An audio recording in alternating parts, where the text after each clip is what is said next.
Bonjour à toutes et à tous, c'est Corleone75014. Alors aujourd'hui on se retrouve pour un petit tutoriel qui va être assez rapide puisque je vais vous apprendre à supprimer vos bandes noires, ou plutôt pas à les supprimer mais à les contourner en fait. Je vois qu'il y a énormément de problèmes avec les bandes noires et effectivement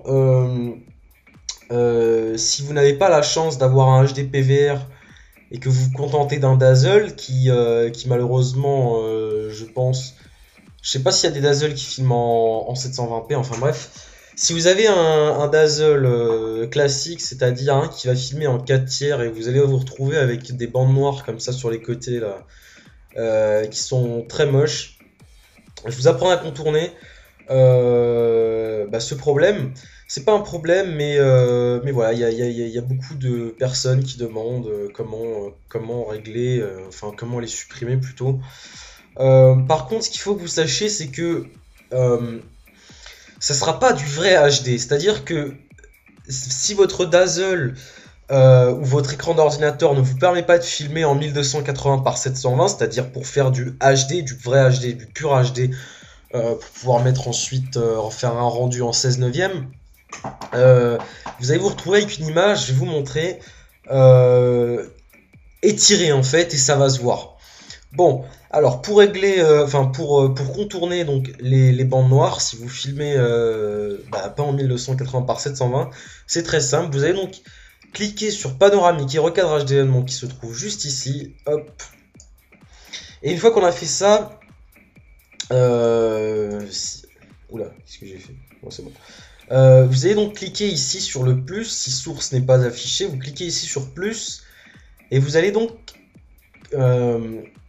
cliquer sur conserver les proportions et mettre non. Au passage, en parlant de ça justement, pour pouvoir le mettre en HD, excusez-moi, hein, j'ai oublié cette étape, vous allez d'abord aller dans fichier, propriété, et vous allez mettre en 1200 en HD, attendez, voilà, HDV 720 30p, donc 1280 par 720, 29 fps. Une fois qu'on a fait ça, on clique sur appliquer et ok. Bon, je le fais pas parce qu'il est déjà fait. Et donc là, si vous avez votre vidéo donc qui est en 4 tiers et donc pas en HD, vous allez dans panoramique et recadrage d'événements, puis on fait la même chose que je viens de faire à l'instant, donc c'est-à-dire bordel, d'accord, bon c'est pas grave. Conserver les proportions, non. Et donc là, je vous le disais tout à l'heure, ça sera pas du vrai HD et ça se remarquera, mais ça vous permettra quand même d'avoir une image en plein écran. Vous voyez que là en fait, mon image sera comme qui dirait étirée, et du coup ça va faire que votre arme, votre équipement, même sur Modern Warfare 2, etc., tout paraîtra aux yeux du spectateur un petit peu plus gros et plus étiré. C'est pas très gênant, mais voilà. Une fois qu'on a fait ça, on double-clique sur la matière, non, on fait un CTRL A plutôt, voilà. Non, pas un CTRL A, on va sélectionner directement tout notre projet comme ça, hop. Fichier, rendre en queue, et on va mettre ça en Sony AVC MP4 blablabla et compagnie. Le reste on s'en fout, et donc là vous choisissez, faites attention parce que vous savez, j'ai déjà eu des questions comme ça me disant tiens c'est marrant, moi j'ai pas internet 16 neuvième HD, et vous savez pourquoi ils avaient pas ça? Tout simplement parce qu'en fait ici il n'était pas descendu jusqu'en bas, voilà. Ça peut paraître un petit peu con, mais on sait jamais. Voilà, une fois que vous avez fait ça, donc on choisit donc internet 16 neuvième HD 30p ou 30 fps, je préfère dire 30 fps, si 30p 30p voilà, bon bref. Donc 30 fps ou 25 fps. 25 fps ça se rapprocherait plutôt du format qu'on utilise pour rendre vous savez, les films, les films que vous voyez au cinéma, c'est 24 images par seconde.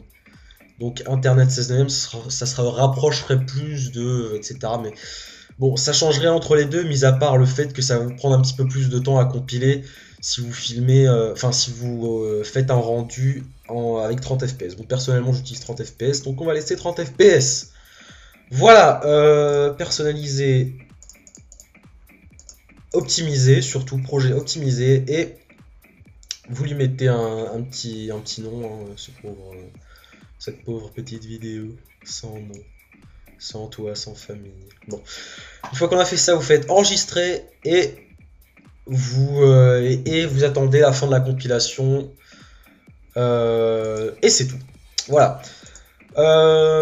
C'était Corleone 75014. Donc pour vous apprendre à... comment est-ce que je pourrais l'appeler ce tuto? Contourner les bandes noires. Bon allez, contourner les bandes noires, voilà. C'était Corleone 75014 pour vous apprendre à contourner ce petit truc de bandes noires, etc. Si vous n'avez pas le matos nécessaire. J'espère que ce tuto vous aura plu. N'hésitez pas à commenter et à aimer cette vidéo. Et moi je vous dis à la prochaine. Ciao ciao.